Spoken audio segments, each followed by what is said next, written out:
Capítulo 7. É possível ser perfeito? Conheci Ricardo em Vitória, Espírito Santo, enquanto dirigia uma semana de oração. Ele me procurou no hotel, uma noite depois de eu ter pregado o tema da luta das naturezas. Pastor, disse, acho que Deus é de certa maneira injusto, pedindo de nós perfeição. Ele sabe que nascemos com natureza pecaminosa e que isso nos leva constantemente a errar. Já fiz tantas coisas erradas na vida, não há maneira de eu ser perfeito. Para entender esse assunto de perfeição, é preciso analisar a vida de alguns homens que Deus considerou perfeitos. De Enoque, por exemplo, a Bíblia diz: andou Enoque com Deus, e já não era, porque Deus o tomou para si. Se Deus decide levar alguém para o céu, deve ser porque esse alguém é perfeito, não acha? Mas qual foi o motivo por que Deus levou Enoque consigo? A Bíblia responde: ele andou com Deus. Analisemos o caso de Noé. As Escrituras afirmam que Noé era homem justo e íntegro entre seus contemporâneos. Não seria maravilhoso se um dia Deus dissesse de você: este é um rapaz justo e íntegro? Ou, esta é uma jovem íntegra? Não é isto que você gostaria de ser? Mas por que Noé foi considerado um homem justo e íntegro? A Bíblia responde: Noé andava com Deus. Lembra-se de Abraão? Ele é chamado o pai da fé. Você sabia que um dia Deus se apresentou a ele e disse-lhe: eu sou o Deus Todo-Poderoso, anda na minha presença e ser perfeito? Percebeu? Tudo que Deus esperava de Abraão era que andasse com ele. O resultado disso seria uma vida de perfeição. O que dizer de Davi? A Bíblia afirma que Davi foi um homem conforme o coração de Deus. Ah, se um dia ele pudesse dizer isso de nós, o que mais poderíamos esperar? Mas, por que foi que Davi tornou-se o homem conforme o coração de Deus? Qual era a maior obsessão da vida de Davi? Andarei na presença do Senhor na terra dos viventes. Você percebeu que existe uma frase que é o denominador comum na vida de todos os homens mencionados? Andou com Deus. Todos eles foram perfeitos porque andaram com Deus. Existia um relacionamento maravilhoso de amor entre Deus e eles. Em sua experiência, tinham chegado ao ponto de não poderem viver separados de Deus. Por isso Deus os considerou perfeitos, santos, justos, íntegros e retos. O interessante é que há sempre alguma coisa curiosa na vida de todos eles. Noé um dia ficou embriagado a tal ponto que tirou a roupa e ficou nu, dando um vexame para toda a sua família. Você já fez isso alguma vez? Noé fez, e Deus diz que ele era justo e íntegro entre seus contemporâneos. Abraão um dia foi tão covarde que teve medo de dizer que Sara era sua mulher. E afirmando que era sua irmã, quase empurrou o faraó ao adultério. Os resultados teriam sido terríveis se Deus aquela noite não interviesse milagrosamente. Atitude covarde de Abraão. Mas sabem o que Deus diz dele? Abraão era perfeito. O apóstolo Paulo até o chama de o pai da fé. E o que dizer de Davi? Caiu fundo no pecado. Mergulhou nas águas turvas do assassínio, da intriga e do adultério. Você já fez alguma vez o que Davi fez? Nunca? Davi fez. E sabe o que a Bíblia diz dele? Que Davi era um homem conforme o coração de Deus. Há alguma coisa maravilhosa que Deus está querendo nos dizer através da experiência de todos esses homens. Algo grandioso que revolucionará a nossa vida e nos mostrará um horizonte infinito de esperança. Para os seres humanos, uma pessoa é perfeita, santa, justa, íntegra, quando nunca comete um erro, quando faz tudo certinho, quando cumpre todas as normas, leis e regulamentos. Para Deus, uma pessoa é perfeita quando se dispõe a andar com Ele, quando faz de Cristo o mais importante da vida, quando compreende tudo o que Cristo fez na cruz por ele e clama por um novo coração capaz de amar, quando sente dor por todo o sofrimento que causou a Cristo com seus erros passados, e ao olhar para a cruz se apaixona por Cristo ao ponto de dizer: ó Senhor Jesus, eu te amo. Eu te amo tanto que sem ti a vida não tem sentido. Ajuda-me a andar contigo. Naquele instante, o maravilhoso Deus de amor derrama lágrimas de alegria e segura a fraca mão do homem com sua mão poderosa. E no instante daquele toque, nosso passado fica apagado para sempre. Não importa se fomos bêbados ou covardes, adúlteros ou assassinos, tudo fica enterrado. Porque naquele momento passamos a ocupar o lugar de Cristo. Ele nos oferece seus méritos, sua vida vitoriosa, seu caráter perfeito, e ao mesmo tempo toma sobre si os nossos pecados e sofre a punição que merecemos por causa deles. A partir daquele momento começa a mais extraordinária e bela das experiências, a experiência maravilhosa de andar com Cristo. Naturalmente, o amor é básico nesta experiência, porque não se pode conviver e ser feliz com uma pessoa a quem não se ama. A nossa tragédia, às vezes, consiste em que nós avaliamos a perfeição de acordo com nossa capacidade de obedecer aos princípios de uma igreja ou às normas de um livro. Deus avalia nossa perfeição em razão do tipo de relacionamento que temos com Ele. Ao iniciarmos a nossa caminhada com Cristo, descobriremos imediatamente que existem muitas coisas de que Cristo gosta e nós não gostamos. Existem também coisas das quais Cristo não gosta e nós gostamos. O que fazer numa circunstância semelhante? Estamos frente a um impasse. O que fazer? Aqui novamente entra o amor como solução para o problema. Quando garoto, eu não gostava de mamão. Era uma fruta que não apresentava nenhum atrativo para mim. Um dia até experimentei um pedaço, mas não gostei. Acontece que um dia conheci uma garota extraordinária que hoje é minha esposa. Comecei a gostar dela. E depois de um tempo de namoro, nos casamos. Nunca esquecerei o primeiro café da manhã que ela preparou em casa. Ao sair do quarto, achei a mesa toda decorada com um arranjo especial e lá no centro da mesa, um enorme mamão. Do lado da mesa estava ela com um brilho de expectativa nos olhos, como se perguntasse para si própria: será que ele vai gostar? Ocupamos nossos lugares em torno da mesa e depois de pedir a bênção, ela partiu o mamão e colocou a metade para mim.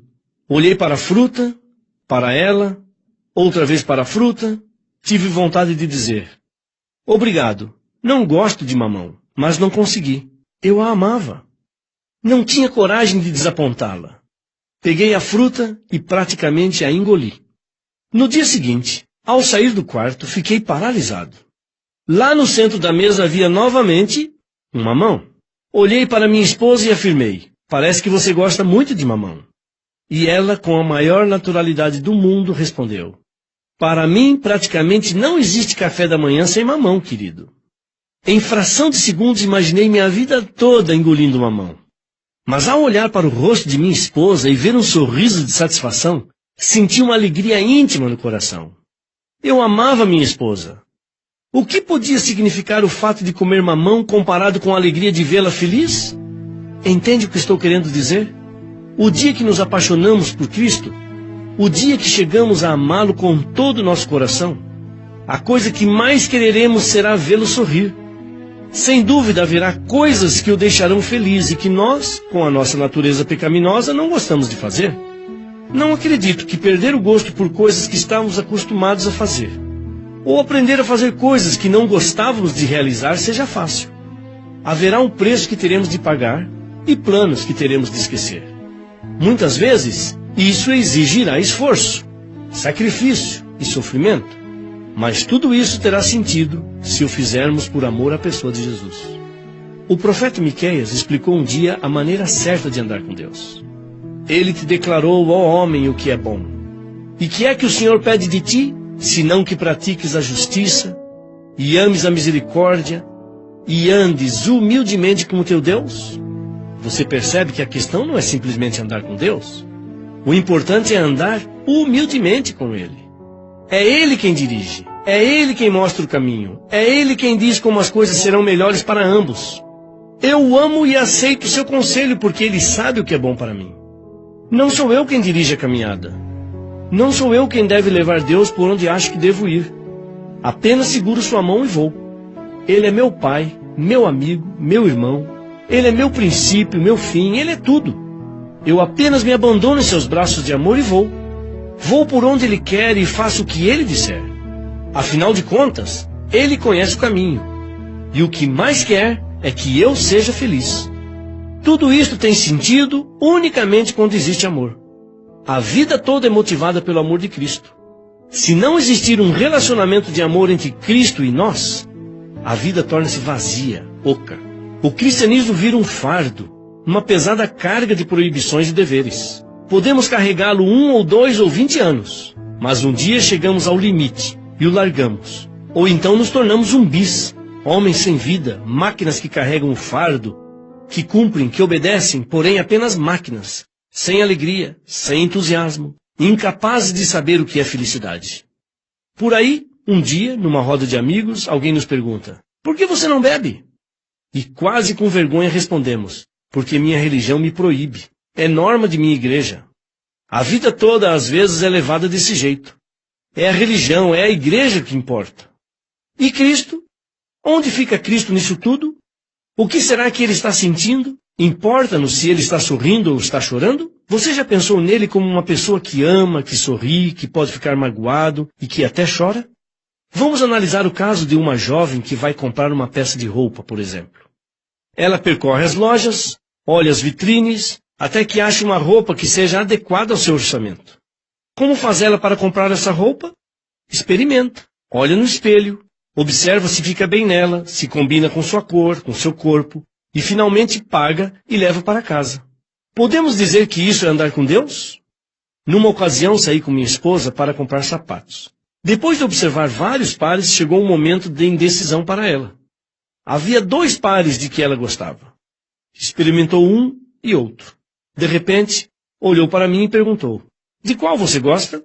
Olha, respondi, não importa muito de qual eu gosto.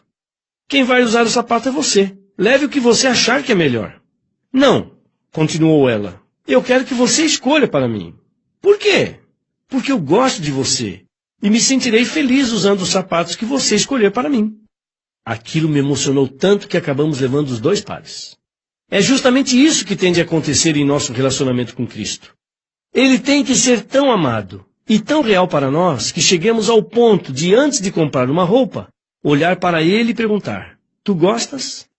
Ó Senhor Jesus, eu te amo tanto que serei feliz usando a roupa que tu escolheste para mim. Andar com Deus é tê-lo presente em nosso dia a dia, consultá-lo antes de tomar uma decisão, antes de iniciar um namoro, antes de colocar algum adorno no rosto, antes de entrar em algum lugar, antes de sair para algum programa. Você vê? Nossa vida não se limita a uma igreja. Não é uma religião que determina os nossos atos. Fazemos ou deixamos de fazer, comemos ou deixamos de comer, vestimos ou deixamos de vestir por amor a Cristo. Se vemos um sorriso em seu rosto, vamos em frente. Se pelo contrário percebemos um ar de tristeza em seu olhar, ou 2 lágrimas rolando por sua face, é hora de parar. Não porque a igreja o proíbe, mas porque o amamos e não temos coragem de vê-lo sofrer. Agora voltemos ao título deste capítulo. É possível ser perfeito?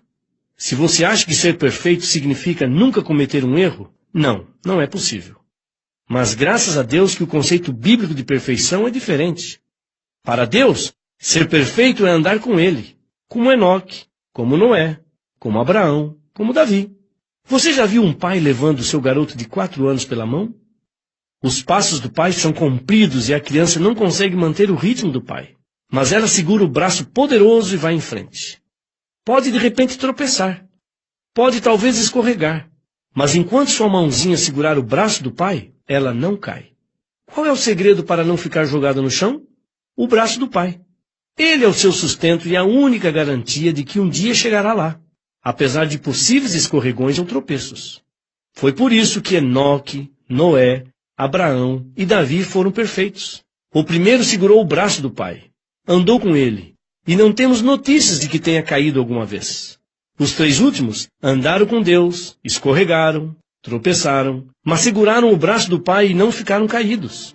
Continuaram a caminhada. E Deus os considerou tão perfeitos quanto Enoque. Você errou alguma vez em sua vida? Não precisa viver atormentado por isso. Olhe para a cruz de Cristo. Ele já pagou pelo erro que você cometeu. Ele lhe perdoa e o aceita. Você está ferido? A queda foi tão grande que não restam mais forças para estender a mão pedindo ajuda? Não se preocupe. Apenas olhe. Olhe lá na montanha um Deus de amor morrendo lentamente. Por que você acha que ele sofreu tanto? Foi por amor a você. Foi porque você vale muito para ele. Pastor, você dirá, não é verdade. Ele não pode me perdoar. O senhor fala isso porque não me conhece. Você tem razão. Eu não conheço você, mas conheço o amor de Cristo. Um dia experimentei a revolta, o vazio e o desespero da alma, e Ele me amou e me perdoou e me aceitou. Por isso posso lhe dizer, olhe para Cristo, aquele que é poderoso para vos guardar de tropeços e para vos apresentar com exultação, imaculados diante da sua glória.